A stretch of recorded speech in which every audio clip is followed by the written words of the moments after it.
What's going on, everybody? We are back. Episode number 237 of the Club and Sub podcast.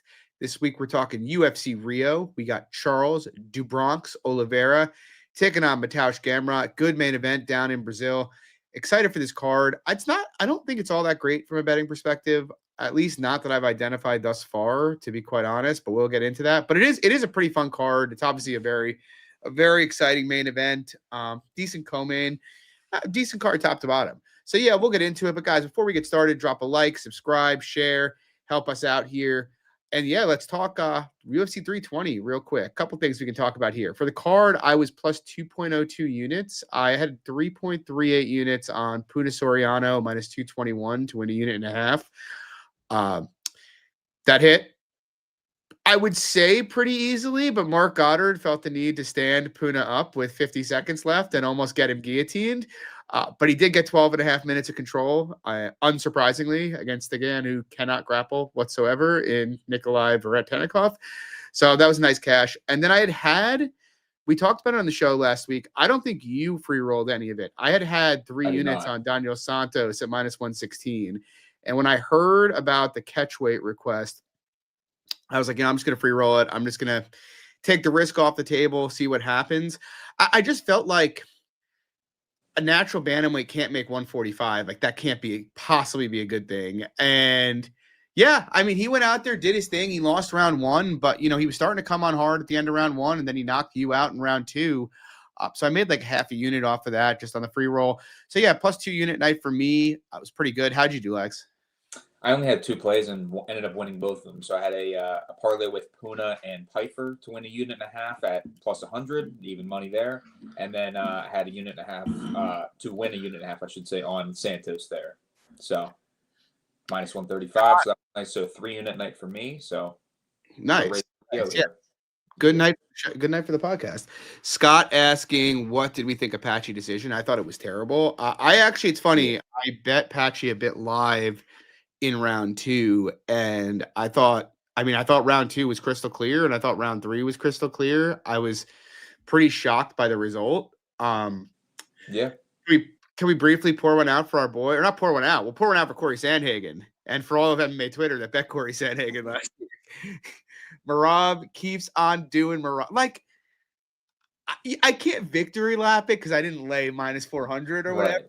But like, a guy with no power in his hands with 65% takedown defense. Is it really a surprise that what happened? I mean, we talked about it on the show, like during the breakdown. Yeah. We're like, well, we kind of pissed to like be betting Corey, and then it's like, well, we know Marab was going to do his thing, like post fight, like coming out of the fight, Well, that was my thing. I saw the angle, but I was like, if I bet Corey and then he gets taken down 20 or 14 times, I think is what I said, and loses like 49-46, I'm going to be upset.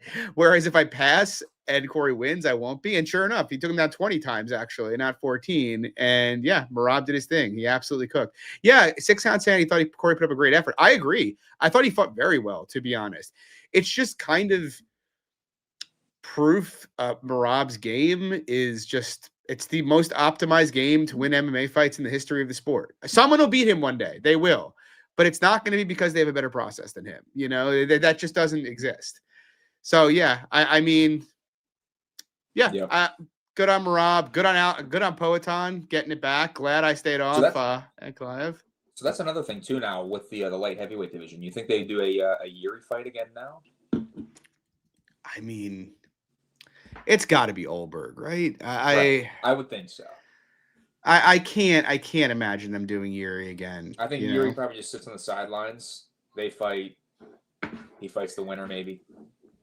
Yeah, I can't see them do unless they run out of bodies. Like, how are they going to do Yuri again? Yeah. But yeah, let's hop into it.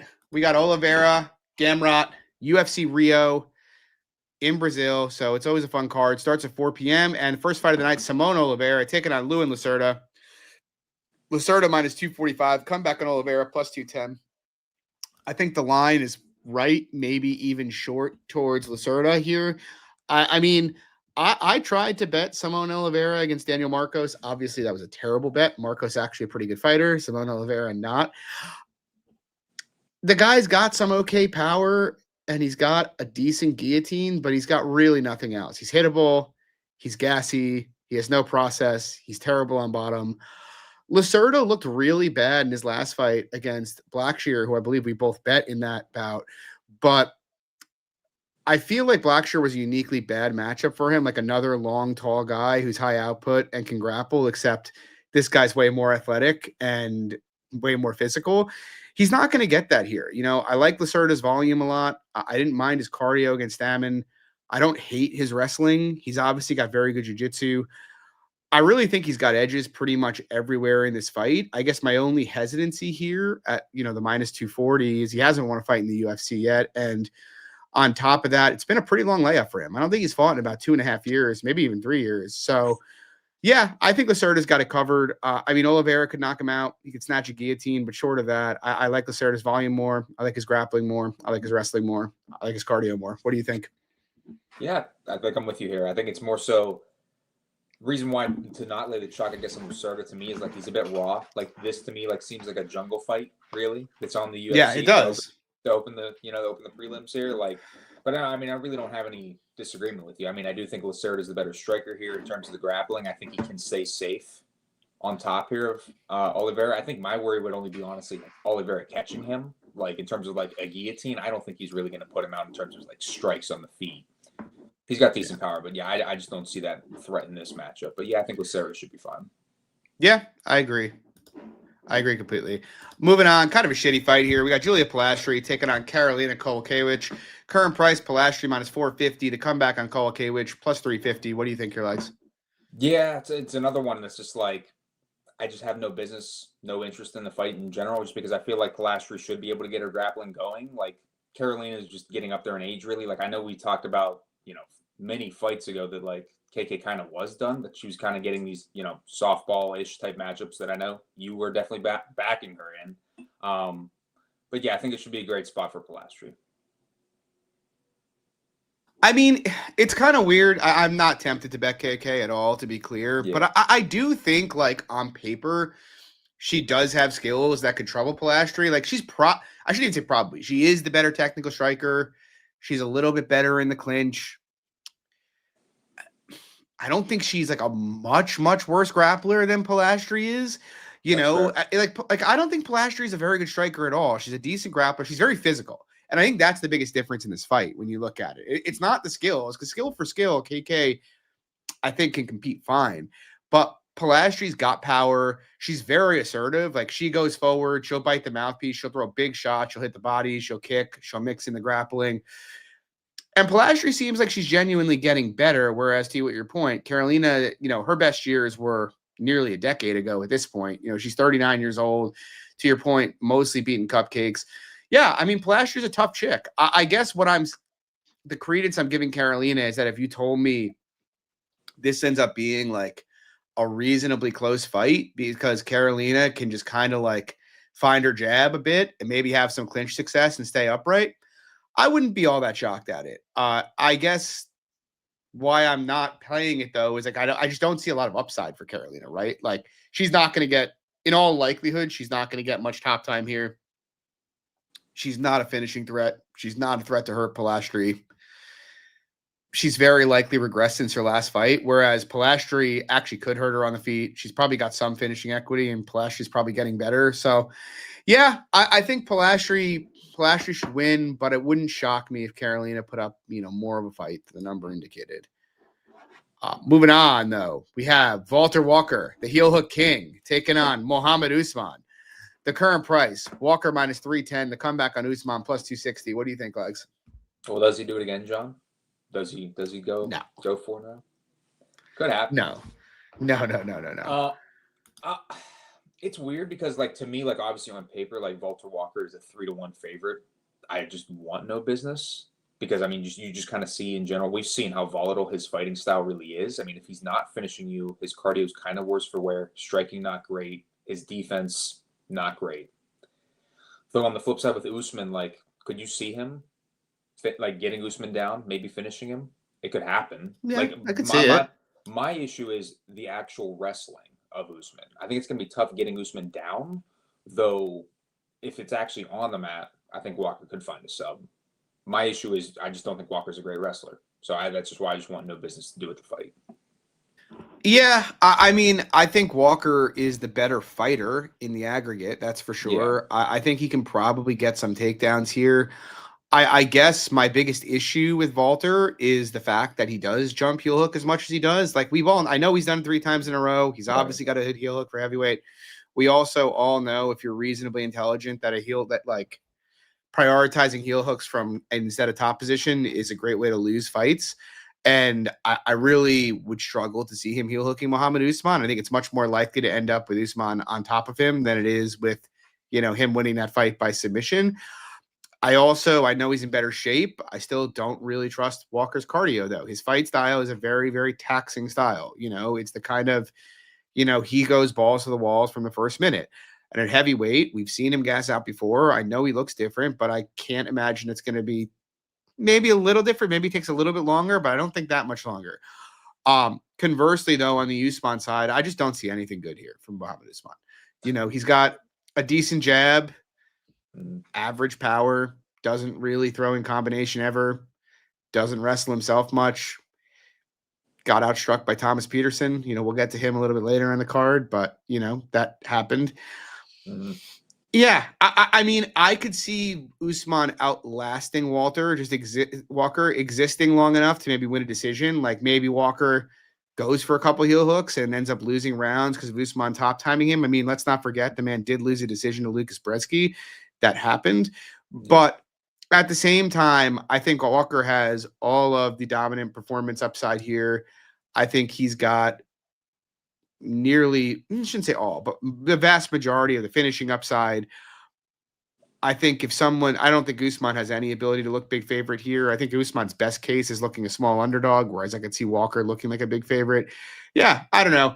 I'm interested in fading Walker going forward. I'm not really interested in doing it here with Mo the Motor Usman. So, yeah, pass for me. I think Walker wins. I don't think it's a heel hook. I actually think if you're going to play anything on this fight, the over 2.5 at plus money looks pretty good to me. I actually feel pretty high conviction about that because I don't think Walker is much of a threat to win by knockout. I don't think Usman's much of a threat to win by knockout. And like I said, I think Walker's chances of getting a 4th straight heel hook are remarkably slim. So, yeah, I think that should be favorite money here, personally. What do you think there, Lags, on the over? I don't hate it because I think, to your point, I think you are pretty much fading a Walker sub. Yeah, more or less. Yep. Moving on, we got Lucas Roca taking on Stuart Nickel. Current price, Roca minus 130. Come back on Nickel plus 110. I'm considering a bet on Nickel. I haven't made a firm decision here. I might want a bit wider of a line or a bit more money to come in on Roca before I did do something like that. I faded Roca big in his last fight with Clayton Carpenter. I am not a fan of Lucas Roca. I mean, at the end of the day, you have a flyweight who is chinny and who can't grapple. That's a pretty terrible combination in a division with a lot of athleticism. My view on that hasn't changed after the Carpenter fight. But what I will say about Roca is he is fast. He's very explosive. He's very dangerous for a flyweight. Nasty flying knees. He does some cool spinning stuff. He's got decent power for the division. He's very fast. He's a good kicker. Yeah, I mean, he's got talent. He's only 25 years old, and he's training. He just moved to Shootbox Diego Lima. So, I think we should expect some improvement from the Roca side here. Stewie Nickel, on the other hand, it's almost the reverse, where, I don't see a whole lot from Stuart Nickel that I really love. His striking looks extremely wooden to me. He's a bit hittable. He's not athletic at all. He's giving away a big athleticism disadvantage here. If they're standing, Roca should win this fight. But having said that, I mean, Nickel's base is grappling. He's going to try to grapple here as hard as he can. And the brief tape we saw of him on top of Aguilar before he got guillotined in that fight, I didn't mind. I thought it looked pretty good. His regional tape, I think, looks pretty good in the grappling. I think he flows pretty well from position to position. He's pretty clearly got good offensive jiu-jitsu. I will caveat that with saying his regional competition was about as bad as it can get. So how does that translate up multiple levels? It's hard to say, and it's concerning enough that I'm questioning myself at plus 110 here. But I do think, him getting Roca down and just fucking mauling him is a fairly live outcome in this fight. You know, like if you told me someone looks like minus 500, I'd be like, that's got to be Nickel. You know, he must have mauled him. You know, at the end of the fight. Nickel himself, he's not that young. He's 30, but obviously not that much experience. He, in theory, should be getting better. And also, like, even though I favor Roca significantly on the feet, I said Roca's chinny, man. Like, he could get hurt by Nickel. It wouldn't be shocking at all if he got hurt or knocked out by Nickel in this fight, you know? So, I don't know. I give a lot of credence to how athletic Roca is. It's a huge athleticism advantage for him, and he's very young, and he's at a good gym now. So, like, he could get better. So, I do think it should deserve to be competitively lined. But, like, Nickel's plus 110 now. If he gets out to plus 120, 125, I'll probably take a stab. What do you think, Lex? I think we see the fight pretty similarly. Like, to your point, like, I feel like if one fighter is going to win dominantly, it's probably Nickel via the grappling. Like, he just has not more ways to win, for instance, but, like, just a larger scope, in my opinion. Like, I feel like him landing the takedowns is not hard for process. Me. His process is much better. Better process. It's not hard for me to see him landing a lot of takedowns versus Roca. Like, could he knock him out? Yeah, sure. But, like, are you making it like a 50% outcome? No, it's hard for me to even. It's men's flyweight. Yeah. Right. So, yeah, I'm with you. I would want a better price, I think, on the Nickel side just because of that strength of schedule. Like, it's tough for me to try to just say that he's easily just going to grapple Roca with ease based on the tape that we have. But there's only one side I could bet, really. Yeah, totally agree. Moving on, we have got, oh, God. Bam Mosquita taking on Irina Alekseeva. The current price, Mosquita, giant favorite in her debut here. She's minus 525. The comeback on Alekseeva plus 385. What do you think, your legs?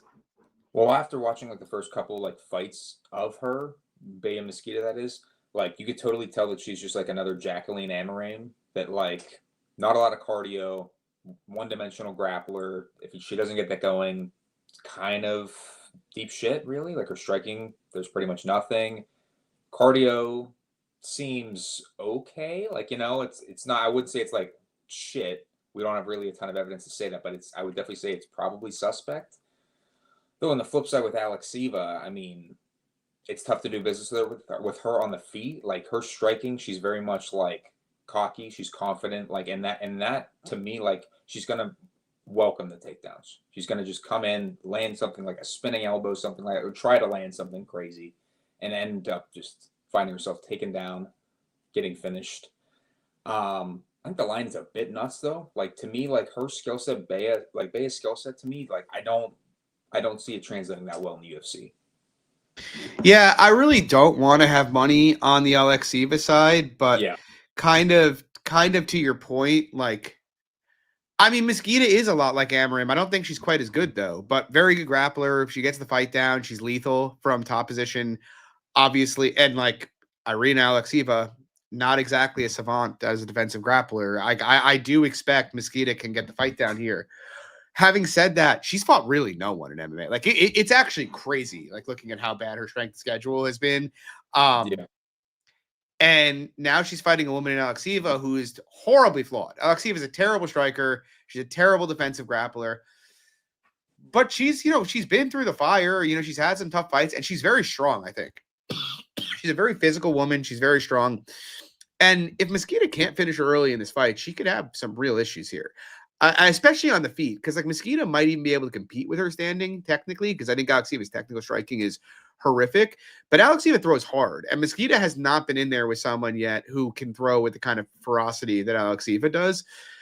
So I don't know. I mean, it's a pretty basic breakdown for me. I guess my base case here is Mosquita gets a grappling going and probably finishes Alekseeva pretty early. But yeah, I mean, to your point, would you be shocked if she dropped the ball here? She's got 5 pro fights. They're against nobodies. You know, if Alekseeva can provide really any resistance here, I wouldn't be shocked if it snowballed the other way. It's just really a matter of, do you want to bet someone who's like firmly sub UFC level in Alekseeva just on a number? And my answer is not really. So right. I don't, you know, again, I won't be upset if I'm wrong or if I'm right and Alekseeva wins, I should say.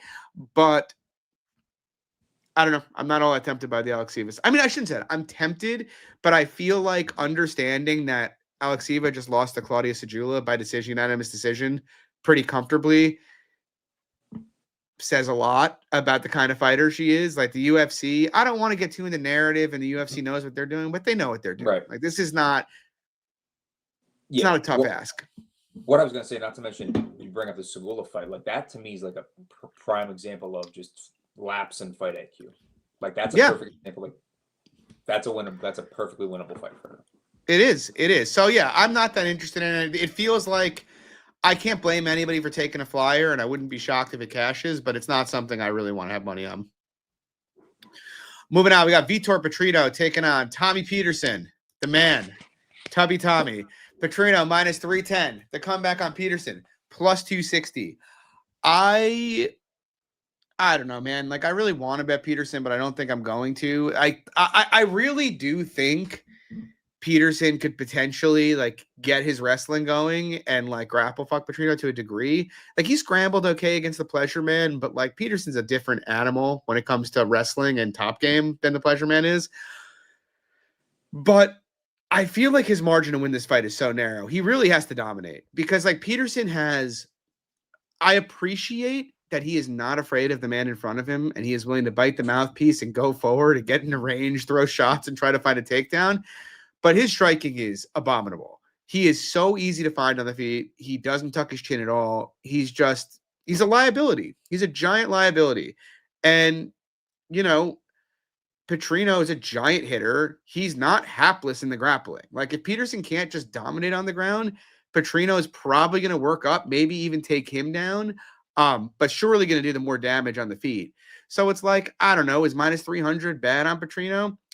I can see the path. I can picture it pretty clearly in my head for Peterson, but I also feel like he's going to get his chin tapped like hard at a pretty high clip and probably get knocked out at a pretty high clip.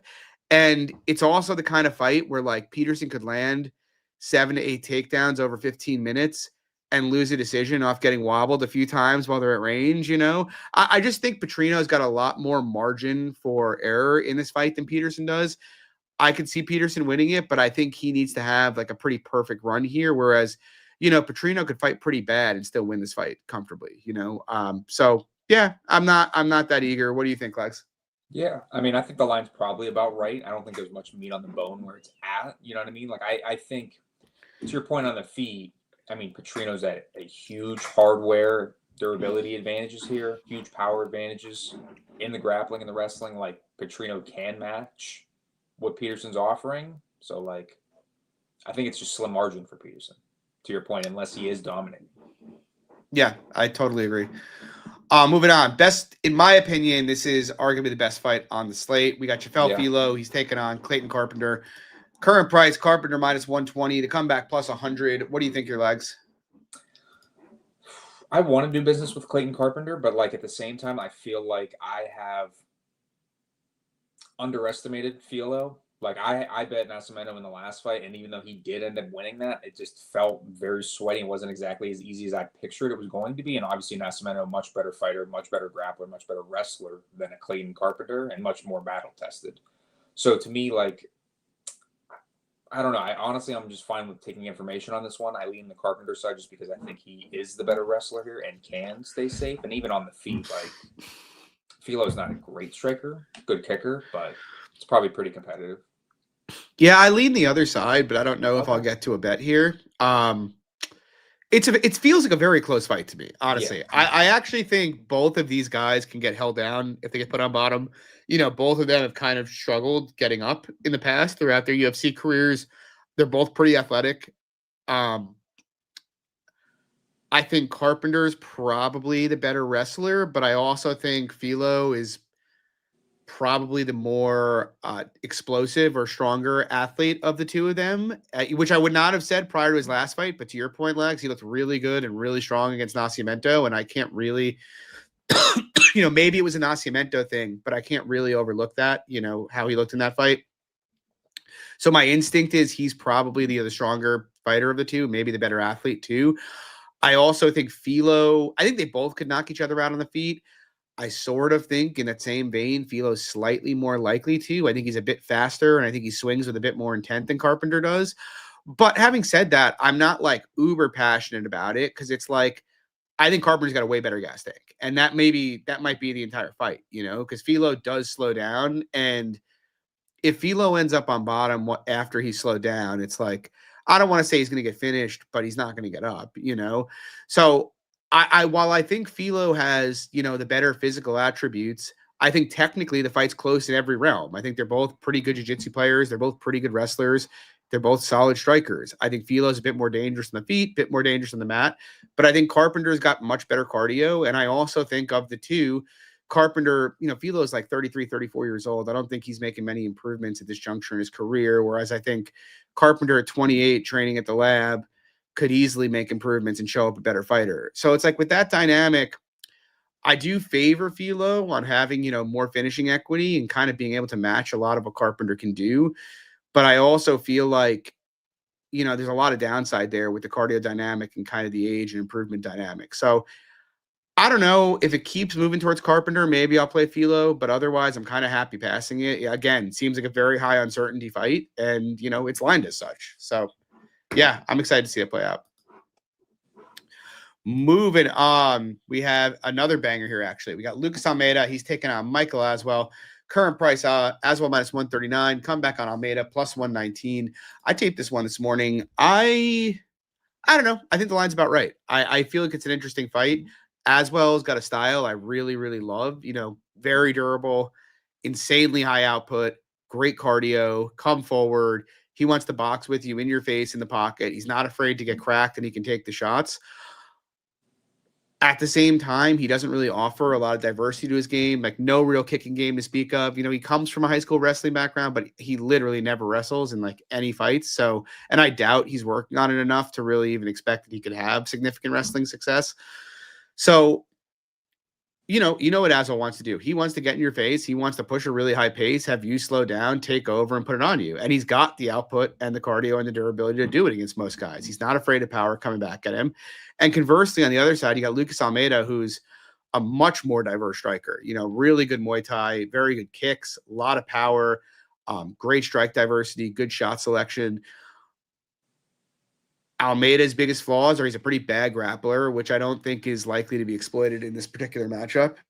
And then also, I think he's kind of fragile, honestly. We saw him get hurt bad by Michael Trezano, knocked out by Andre Fili. I just don't really trust the Almeida chin at this juncture of his career.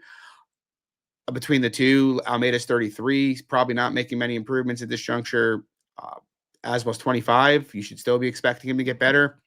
And I look at it and I feel like, yeah, Almeida can win this fight. You know, he could have a lot of success with his low kicks. Aswell's very, very available to be kicked in the leg. If Almeida just destroys his leg early in this fight, it wouldn't shock me. I think Almeida could knock him out. I think it's possible Almeida's power can deter him a bit because I do think he's going to find shots on the feet. The problem is if he doesn't either compromise his leg or knock him out, I think it's very likely that Aswell's going to take over the fight. I think the pace he's likely to push is going to be a bit too much for Almeida. You know, we've seen not him badly gas, but we've seen him slow at high paces before. And now he's fighting a guy who's just not going to let off the gas here, and a guy who I expect to be getting better, frankly. So it's really the durability, cardio, and pace of Aswell against kind of the power shots of, you know, Almeida. I wouldn't be shocked if either guy won. I do ever so slightly lean to the Aswell side. I think it's going to be a really, really good competitive fight, though. What do you think, Lex? I wanted to get the Almeida side, honestly. But Yeah, same. To your first point with the durability, I think that's honestly like a big reason I think why I'm not getting to the Almeida side, because like while Aswell's there to get cracked, he's much more durable of the two. Exactly. He's much more durable of the two. I haven't exactly seen him get cracked to that point to where I think, you know, Almeida is going to be able to put him out, because if he doesn't, to your point, if it goes 15, I just don't see him outworking Aswell. I don't see him stealing the moments to winning a decision like that. I think he almost needs to ice him. Yeah, huge volume edge on the Aswell side. Yeah, the only other credence I'd give to the Almeida side is Aswell had, you know, I thought he won the fight against Grod on the Contender Series, but he had a really hard time with him on the feet. And I mean, look at what Lucas Alexander, who's like a decent fighter, but he's nothing special, was doing the grad before the grappling started. He was absolutely toying with him on the feet. And that kind of concerns me, because it's like, could this be the kind of fight where it just turns out we're just like overrating the Aswell pace and durability, and Almeida just beats the fuck out of him? Like, it could happen, you know? But yeah, high uncertainty again. Yep, it is, because that's the thing, because he's melted to pressure before Almeida. Yeah. So it's like, That's exactly what Aswell wants to bring here. It's a tough fight. I mean, I'm fine with where the line's at. I'm fine. And like at the end of the day, you want to bet on guys like Aswell, right? Like guys who are going to throw 250, 300 strikes over 15 minutes and not stop coming and can take a shot. Like those are the guys you want to bet on, not the kind of like chinny stationary power punchers like Lucas Almeida in general. So yeah, that's my view anyway. Moving on. Oh, this is not. We go from a great two fights to close the prelims to an interesting curtain jerker. We got Ricardo Ramos. He's taking on Con Ofli. Current price Ramos minus 181. The comeback on Ofli plus 156. What do you think, your legs? Like in theory, like Ofli could get wrestling going here, but to me, like Ricardo Ramos, like this to me, this should be a levels fight. If Ricardo Ramos, and that's a big if, but if he actually like has his head screwed on straight here, like to me, much better striker here. Grappling, I think he's a much better grappler here. I think he can keep this fight probably standing. Don't get me wrong, like Ofli could probably land a few takedowns here or there. I don't see him holding him down maybe later in the fight while Ricardo's tired, but I think the finishing upside is much higher on the Ramos side. I think the line's fine where it's at. I think it should be a good fight for him. I mean, keeping his head on straight is the big thing, though, right? Because I think Ramos is better in every realm of this fight. Like, if you told me Ramos was, definitely locked in, plugged in, and wasn't going to flake here, I'd say the line should be a fair amount wider. I think he's the better wrestler of the two, to be honest. He's got better jiu-jitsu. He's the better striker. He's the more dangerous fighter. Hopefully, to me, I watch him and I'm like, this guy doesn't really belong. He's not much of an athlete. He's a decent grappler technically, but he's not physical or strong enough to really get it going against most guys at this level. He's somewhat hittable. He's slow, but he tries really hard and he keeps coming. That's what he does. And what does Ricardo Ramos do when guys try really hard in his face? He tends to look for the door. It's an interesting fight because I'm like, there's a part of me that's like, Ricardo Ramos' value here. He should absolutely beat the piss out of Ofli. But I've thought that a few times in the recent past, and he's totally, just looked for the exit the first opportunity that presented itself, whereas Ofli never does. But still, I look at their striking. Ramos is way better. He's faster. He's more dangerous. He's much more likely to finish the fight on the feet. They're grappling. Ofli is a decent wrestler. Ramos is probably a bit better. He's a bit more physical. Ramos is way better jiu-jitsu. The level of competition, Ramos is way higher. He's got way better wins. He's fought way better guys. It's just all comes down to, will Ricardo Ramos flake out? I said to the Dogfather this week, I was like, I don't have a never bet list, but I will tell you I will never bet Ricardo Ramos a juice. And that's how I feel, because taping this fight, there's a part of me that's like, I should lay minus 180 on Ricardo Ramos here. He is the much better fighter. Con Ofli does not belong at this level.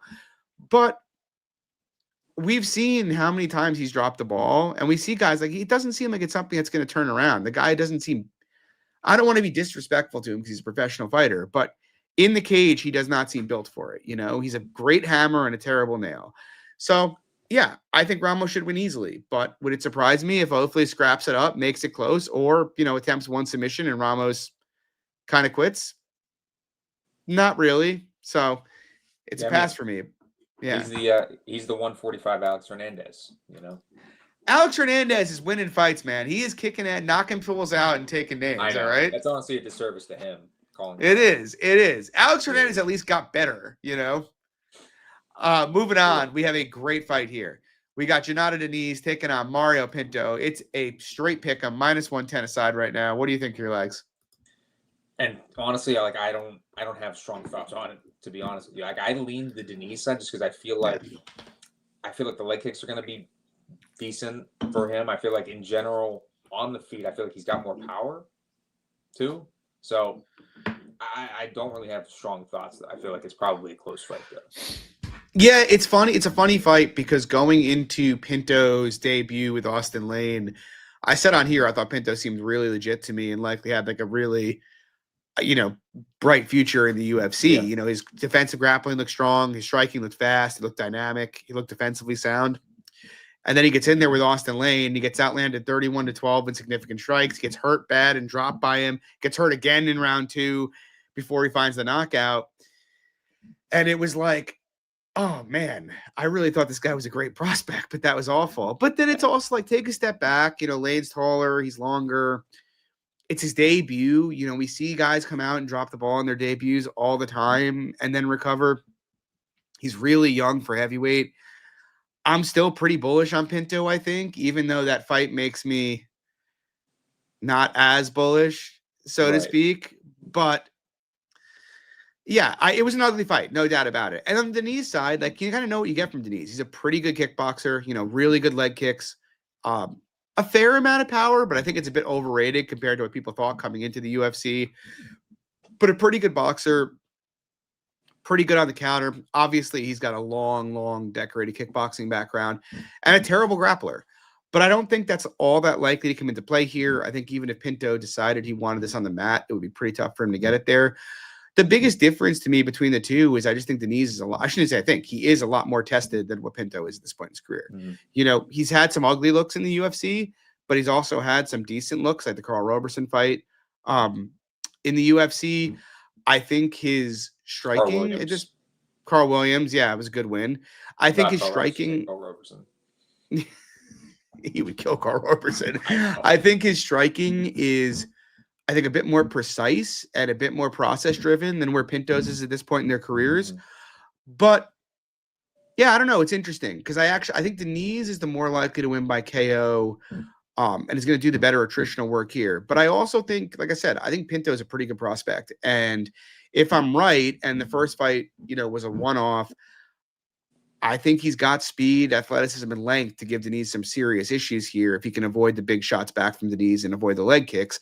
I also think with Pinto, there's a lot of improvement upside in this fight. So I don't know. I lean the Deniz side just because I like the experience he has. I like how much kickboxing experience he has, even outside the UFC. I think leg kicks could be, I don't even want to say an equalizer, but it could be like a giant I win button, to quote Kugabe, so to speak. And so, yeah, high variance fight, but I think Deniz is more likely to win by KO, and I think he's the more likely to want to win a dominant decision. So I do lean that side. I'm not super passionate about it, but yeah, I lean that side. Dog5 saying, why wouldn't Pinto grapple here? He may try, but I don't personally think he's going to have too much success with it if he does. But we'll see. Maybe he will. Moving on, we got Vicente Luque taking on Joel Alvarez. Current price, Alvarez minus 550. The comeback on Luque plus 420. I think this price is pretty crazy, to be honest. I don't know if I want to do business with 2025 Vicente Luque, but I mean, how high can Alvarez's ceiling really be in this matchup? It's probably already priced in. That's what I'm saying. Right. I feel like this is like, and not to try to like make this like out to like similar to like previous weeks. Like, I feel like this is similar to like the Jake Matthews, for instance. Like, I feel like people think, oh, this is a free win. Like, how does Joel lose this fight? And then somehow maybe Luque. I can see how he loses this fight. I can think of a lot of ways he loses this fight. Yeah. That's look, I think Luque is done. I think he is dust. I think he is finished. However, Joel Alvarez is a lightweight who's coming up to 170. He is easy to hit. He cannot defend takedowns at all. He's got a decent offensive jiu-jitsu guard, but if he doesn't guard sub you, he's got nothing off his back. We've seen him get stuck in low volume affairs before. My very strong suspicion is he probably doesn't deal great with leg kicks. He was having a close fight with Mark Jacasey before he finished him about 2 years ago. I mean, look, I think Alvarez's trajectory is way better than Luque's. Luque's is like this. Alvarez's is like this. Great output. He's very dangerous on the feet. He's got dangerous jiu-jitsu. He's the younger fighter. He certainly had, or at least in miles, in fight miles, he's way younger than Luque is. Luque's taken way, way more damage. But I don't see any real threat for Joel to win this fight via offensive grappling. I think if he comes out at Luque hard, it's possible Luque crumbles and quits. But if he doesn't, I mean, Luque was striking competitively with Kevin Holland in his last fight. I wouldn't be like all that confident in Joel standing with Kevin Holland. I feel like the striking could be competitive. I feel like Luque could have big grappling success if he wants it. And he doesn't get subbed, which he could. Who knows? Could be a Jalen Turner situation. You never know. But I do feel like, I mean, look, Luque's done. Again, I'm just to go back to the first point. I think Joel being a moderate size favorite here makes sense because he does look like he's improving. He is aggressive. he is going to like push Luque to the point where Luque has to decide if he wants to be in the fight and, fight back. And it hasn't really been all that clear in recent years, to be honest. Mhm. But skill for skill, this is a pretty competitive fight. And there's some pretty obvious exploitable edges for Luque here. Will he take advantage of them? I don't know. I'm comfortable making Joel minus 200, minus 250, minus 550. That seems fucking crazy to me personally. And I'll probably get there to a small Luque bet. Why was he plus 140 to Themba and now he's plus 420 to Joel Alvarez? Make it make sense. What do you think, Glenn? Yeah, I was gonna say we both did bet him against Luque, and honestly, and even at that point he probably was done. But the thing is, like, he's fighting Themba Grimbo, and people actually thought with their hard-earned money, like, let's make Themba Grimbo a favorite over Vicente Luque. Well, what happens if he kicks Joel in the leg 6 times? Are we sure everything's gonna be good? No, I think my bigger issue with him being a huge, like, massive, like, near 6-1 favorite is, like, on the feet. He's so easy to find. Like, Luque could definitely just crack him. I don't think him wrestling Alvarez is that high of an outcome. Don't get me wrong; it definitely could happen. Like, to your point, like Joel, like, once you get past the guard, has no defense at all. Yeah, can't stay safe. But I think Luque is probably getting finished. But I would just target the under one. I tend to agree with you. I agree with that. I think the most likely outcome is Luque getting finished. But like last week, all we heard was how much value there was on Corey Sandhagen, a guy who had 0 power and no takedown defense against a grappler. Now we have a guy with no defense, standing or defending takedowns, who's taking on a guy with real power and an actual real jiu-jitsu game, who's fought much better fighters in the aggregate. And we're being told he's done, and this is easy Alvarez. I don't know, man. I think there's value on Luque here. I could be wrong. I could take a bath on it. I'm willing to find out, though. Like, honestly, I am. Like, that at minus 550. Dude, I think if the Luque from the Kevin Holland fight shows up, it's going to be a competitive fight, in my opinion. I don't get this. I don't. I don't hate it, John. Moving on, we got Davison Figueiredo taking on Montel Jackson. Current price, Montel Jackson minus 310. The comeback on Figueiredo plus 260. What do you think? I think my biggest issue, and we've talked about it, I think the last fight, honestly, when he was fighting Marcos, is my biggest issue with Montel is just the fact that, like, he hasn't exactly been battle tested in the UFC. Like, this guy is not very active, and he's not exactly fighting the highest level of competition. And when he is, he's losing. Ricky Simone, Brett Johns, wasn't a great loss. That wasn't a great loss, I know. But in this matchup specifically, though, I just feel like much younger, taller, longer. I think he's probably the bigger hitter at this stage of their career. Oh, yeah. Not even close. Not even close. Yeah. I mean, the durability gap, I think, to me, is pretty gigantic. I don't think Fig's going to hit him much on the feet, to be honest with you. I think you give some credence maybe to Fig wrestling him, but I think it's only going to tire him out. I think it should be a good fight for Montel. I get wanting to pass on, like, the minus 300 Montel. I get the worry there, but, like, should be a good fight for him. I think the line's probably fine. No, I'm with you. I think Montel's value in this fight. I don't know if I'll bet the money line straight. All right. We'll see. But I don't like betting a guy who could give up 3 or 4 takedowns like Montel could here. He certainly could. Mm-hmm. But my instinct is that he is the side here, even at the current number. Like, to your point, you said all things: longer, faster, way bigger hitter, better trajectory. Fig has looked dust to me. Even in the Vera fight that he won, Fig looked horrible to me in that fight. I just thought it was a terrible performance from Marlon Vera. Fig could get takedowns. I don't see much submission upside, though. Montel's got, like, meat cleavers for hands. You look at that guy, and it's like he can literally get, like, 2-on-1 wrist control with one hand. Like, you're just not subbing him. I also think if Fig decides that he's going to go wrestle Montel, he's probably going to gas out pretty hard in this fight. I'm not even sure his wrestling is all that likely to work against Montel. Like, he doesn't have a great double leg. He likes a single leg. Montel's pretty tall. Not great balance, but he's pretty tall. It's hard to take down a tall guy from a single leg. He likes going to the clinch. He's not going to take Montel down out of the clinch. If anything, he might get taken down himself out of the clinch. Difference in firepower is gigantic. Difference in speed is gigantic. Difference in kicking ability is gigantic. Yeah, I think Montel should dominate. Davison Figueiredo, in my opinion, has been done for a long time. And, he kind of ass-pulled, both the Garbrandt and Vera fights, but he didn't look good at all in either of those fights. And yeah, I think the chickens come home to roost here and he gets knocked out personally. So yeah, I'm picking Quick to get this done. And moving on, banger main event. We got Charles DuBronx Oliveira. He's taking on Mateusz Gamrot. Very closely lined main event. Those are always fun. Current price, Gamrot minus 116. The comeback on Oliveira minus 104. There's a part of me that wants to bet Charles just because I think he has got considerably more finishing equity in this fight than Gamrot does. You know, I don't think Gamrot is going to be able to grapple for free.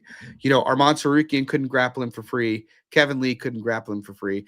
I doubt Gamrot can. Like, he may win via grappling. I could see that happening and via cardio. But I think if he does decide that that's the path he's going to pursue, I don't think it's going to be easy. I think the first 10, 12, 15 minutes of this fight are going to be really hard for him if he goes that route. Especially, like, you look at, like, there was a case for Oliveira when beating Arman by decision, you know, despite Arman taking that path. Yep. And if he decides to stand with him, well, Gamrot's actually not a bad striker, honestly. He's an underrated striker, decent boxer, fast hands. He's janky. But very janky. And the much more damaging striker of the two is Charles. And Charles is honestly probably, at least, I'll get to this in a second, but Charles is probably the more durable of the two. So, like, I see a lot of edges for Charles in this fight. The biggest problem is I think Gamrot's got better cardio than him. I think Gamrot is a more intelligent fighter than Charles is. And I could see Gamrot, you know, managing to fight more intelligently from top position than Arman did and not getting tied up. And arguably the biggest thing for me is, dude, Charles is almost 36 years old. And he just came off an absolutely horrific knockout like 3.5 months ago. It feels like a very quick turnaround for me, for him to be coming to Vegas or to Brazil and fighting here, you know, like a very quick turnaround. And I don't think Gamrot's a big hitter, but I think he's got enough power to hurt him. Charles has never been particularly durable himself either. I don't know. I don't want to say it feels like a changing of the torch fight. I actually do think Charles is probably the side, just given how lethal he is. But I do feel like it's possible Charles is, you know, Charles's style is going to snowball bad, you know, when it goes, because he doesn't have the defensive efficacy to really, you know, make his style work as his reactions start to slow or his durability starts to slow. And he's coming off a really brutal KO, and he's fighting a really cerebral fighter who's very smart and rarely puts himself in bad spots. And Charles is a guy who will accept bottom position. So I don't know. Like, my instinct is Charles is maybe the side, but I have this feeling that Gamrot's going to come out there and it's going to look really bad for Charles and Rio. It's just like a gut feeling I have. I hate the turnaround for him. I don't think he should be taking another fight for the rest of the year. I don't think it makes any sense, in my opinion. I don't have a bet on it right now. I think the Charles like plus 120, plus 110, plus 105 is pretty good. I'm good at minus money. What do you think, Lex? I think you made a great point about the just like that Charles, like in general, like that quick turnaround, because and his the fighting style in general with that quick turnaround, because like normally I wouldn't mind it, but like he's very chaotic. He's looking, you know, he's looking to have a war really. Honestly, for me, and you know, maybe I will end up passing a pick him, but for me, it's hard not to bet on Charles. I feel like there's a lot of advantages for him in the fight. You brought up a great point: the higher finishing upside for one. I don't think more. I don't think Gamrot's likely to finish the fight at all. Could he blanket him for a decent bit? Could be, but I feel like if he does, I feel like it's going to end up being a sweaty fight. Like, to me, Gamrot, it's a thin margins kind of a win. Charles, to me, has fought the better competition. I mean, you look at his losses, Arman, Islam, and Ilya, it's night and day, really. If you want to talk about, I mean, you already have Gamrot's striking style in general, his optics. It's not great for judging. It's a 5-round fight, short notice for Gamrot. Hasn't had the greatest cardio in general. I feel like there's a lot of things for Charles pointing to his direction, but I get it. Like, I get wanting to pass because of the quick turnaround, but I like Charles for maybe a small bet. Yeah, fair enough. I haven't made anything official yet, so we'll see. I'm trying to take the data in. It's funny because, like, I thought when I was looking at the lines for this card last week, I was like, there's going to be a bunch of bets I have on it. And, like, the more I've looked at that, the less I've liked it. You know, it's like one of those, kind of like last week, honestly, you know, where you got to keep it tight sometimes. And I get it. Like, there's a lot of pick'em lines, but sometimes, like, it's tough making a stance on those pick'em lines. Well, even though you super want high to. uncertainty fights, and that Lot makes of sense why volatility. the line close. Yeah, Yeah. yeah. That's how. But yeah, exactly how I guys. feel with So the are Giants. we just gonna do Monday from now on? Like, are we just going? I think that's maybe the direction we're going. I kind of like that better. I I'll hang be out with my honest, I kids didn't on see any Sunday. comments. I didn't see any comments from anybody about Sunday or Monday. All right, so we're gonna go Monday. Monday at 9 p.m. That's the official new time for now. For now. Tristan saying, "Is it true Ilya's wife left him?" I have no idea. I didn't even know he was married. Did you know he was married? No, I didn't. No, me neither. I knew he had Just a do kid. Mondays. All right. We're doing Mondays. Doing Mondays live, 9 p.m. going forward. That works. Way better. But all right, guys. Thanks for coming out tonight. I wish you could have gave me more bets away. I just fucking hate this card. We got a good one next week, I think. We got the Ritter and Brendan Olin Allen. But there's a lot of interesting fights on that slate. Should be Yeah. a good one. Drop a like, subscribe, share, and we'll be back next Monday, 9 p.m. Eastern. Peace.